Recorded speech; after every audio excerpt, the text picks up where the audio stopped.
ನಮಸ್ಕಾರ ಗೆಳೆಯರೇ, ನಾನು ನಿಮ್ಮ ರವಿ. ನಾನು ನಿಮ್ಮನ್ನು ಭೇಟಿಯಾಗುತ್ತಿರುವುದಕ್ಕೆ ನನಗೆ ಸಿಕ್ಕ ಸದಾವಕಾಶ. ಈ ದಿನ ನಿಫ್ಟಿ 353 ಪಾಯಿಂಟ್ ಡೌನ್ ಆಗಿ 23,165ಕ್ಕೆ ಕ್ಲೋಸ್ ಆಗಿದೆ. ನಿಫ್ಟಿ ಬ್ಯಾಂಕ್ 737 ಪಾಯಿಂಟ್ ಡೌನ್ ಆಗಿ 50,827ಕ್ಕೆ ಕ್ಲೋಸ್ ಆಗಿದೆ. ಗೋಲ್ಡ್ ರೇಟ್ 22 ಕ್ಯಾರೆಟ್ ಚಿನ್ನ 85 ರೂಪಾಯಿ ಹೆಚ್ಚಾಗಿ 8,510ಕ್ಕೆ ಟ್ರೇಡ್ ಆಗುತ್ತಿದೆ.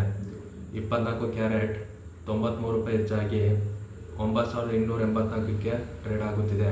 ಗೋಲ್ಡ್ ಈಗ ಆಲ್ ಟೈಮ್ ಹೈ ಆಗಿದ್ದು, ಹೂಡಿಕೆದಾರರು ಅಮೆರಿಕದ ರೆಸಿಪ್ರೊಕಲ್ ತಾರಿಫ್ ಭಯದಿಂದ ಚಿನ್ನದ ಮೇಲೆ ಹೆಚ್ಚಾಗಿ ಹೂಡಿಕೆ ಮಾಡುತ್ತಿದ್ದಾರೆ. ನಾಳೆ ಏಪ್ರಿಲ್ 2ರಂದು ಡೊನಾಲ್ಡ್ ಟ್ರಂಪ್ನವರು ಯಾವ್ಯಾವ ಐಟಂಗಳಿಗೆ ತಾರಿಫ್ ಹಾಕುತ್ತಾರೆ ಕಾದು ನೋಡಬೇಕಿದೆ. ಡಾಲರ್ ಎದುರು ರೂಪಾಯಿ 85 ರೂಪಾಯಿ 47 ಪೈಸೆಗೆ ಟ್ರೇಡ್ ಆಗುತ್ತಿದೆ. ಹಾಗೆ HAL ಈ ದಿನ 7% ಅಪ್ ಆಗಿತ್ತು, ಏಕೆಂದರೆ ಡಿಫೆನ್ಸ್ ಮಿನಿಸ್ಟ್ರಿಯಿಂದ 62,700 ಕೋಟಿ ರೂಪಾಯಿಗೆ ಆರ್ಡರ್ ಬಂದಿದೆ. ವೊಡಾಫೋನ್ ಐಡಿಯಾ ಈ ದಿನ 10% ಅಪ್ ಆಗಿದೆ, ಏಕೆಂದರೆ ವೊಡಾಫೋನ್ ಐಡಿಯಾದವರು ಸ್ಪೆಕ್ಟ್ರಮ್ ಪೇಮೆಂಟನ್ನು ಗೌರ್ಮೆಂಟ್ಗೆ ಕಟ್ಟಬೇಕಾಗಿದ್ದ 36,950 ಕೋಟಿ ರೂಪಾಯಿಯನ್ನು ಶೇರ್ಸ್ ಮುಖಾಂತರ ಗೌರ್ಮೆಂಟ್ಗೆ ಅಲಾಟ್ ಮಾಡಿದ್ದಾರೆ. ಇದರಿಂದ ವೊಡಾಫೋನ್ ಐಡಿಯಾದಲ್ಲಿ ಗೌರ್ಮೆಂಟಿನ ಸ್ಟೇಕ್ 49%ಗೆ ಏರಿಕೆಯಾಗಿದೆ. ಟಾಟಾ ಸನ್ಸ್ ಬೋರ್ಡ್ನ ಇಂಡಿಪೆಂಡೆಂಟ್ ಡೈರೆಕ್ಟರ್ ಆಗಿದ್ದ ಲಿಯೋಪುರಿ ಅವರು ರಾಜೀನಾಮೆ ಸಲ್ಲಿಸಿದ್ದಾರೆ. ಅವರ ಅವಧಿ ಮುಗಿದಿರುವುದರಿಂದ ಅವರು ಈ ಸ್ಥಾನಕ್ಕೆ ರಾಜೀನಾಮೆ ನೀಡಿದ್ದಾರೆ. ಹಾಗೆ HUL ಬೋರ್ಡ್ನ ಡೈರೆಕ್ಟರ್ಶಿಪ್ಗೂ ರಾಜೀನಾಮೆ ನೀಡಿದ್ದಾರೆ. ಹಿಂದೆ ಇವರು ಫೋರ್ಟಿಸ್ ಹೆಲ್ತ್ ಕೇರ್ನ ಚೇರ್ಮನ್ ಆಗಿದ್ದರು ಮತ್ತು ಡಾಕ್ಟರ್ ರೆಡ್ಡಿ ಲ್ಯಾಬೊರೇಟರೀಸ್ ಬೋರ್ಡ್ನ ಇಂಡಿಪೆಂಡೆಂಟ್ ಡೈರೆಕ್ಟರ್ ಆಗಿದ್ದರು. ಕಳೆದ ತಿಂಗಳು ಮಾರ್ಚ್ನಲ್ಲಿ ರಾಯಲ್ ಎನ್ಫೀಲ್ಡ್ನ ಸೇಲ್ಸ್ 34% ಅಪ್ ಆಗಿದೆ.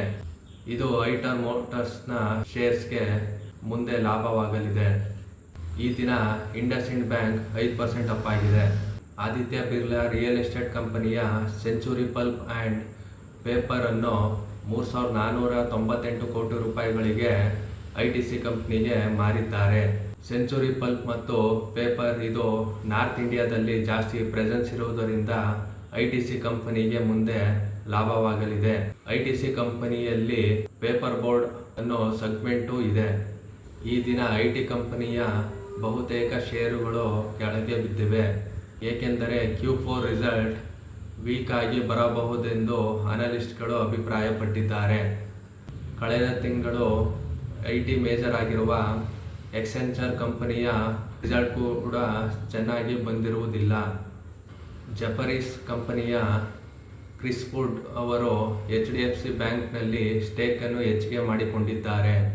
ಈ ವಿಡಿಯೋ ನಿಮಗೆ ಇಷ್ಟವಾಗಿದ್ದರೆ ಲೈಕ್ ಮಾಡಿ ಮತ್ತು ಸಬ್ಸ್ಕ್ರೈಬ್ ಮಾಡಿ. ಧನ್ಯವಾದ ಗೆಳೆಯರೇ.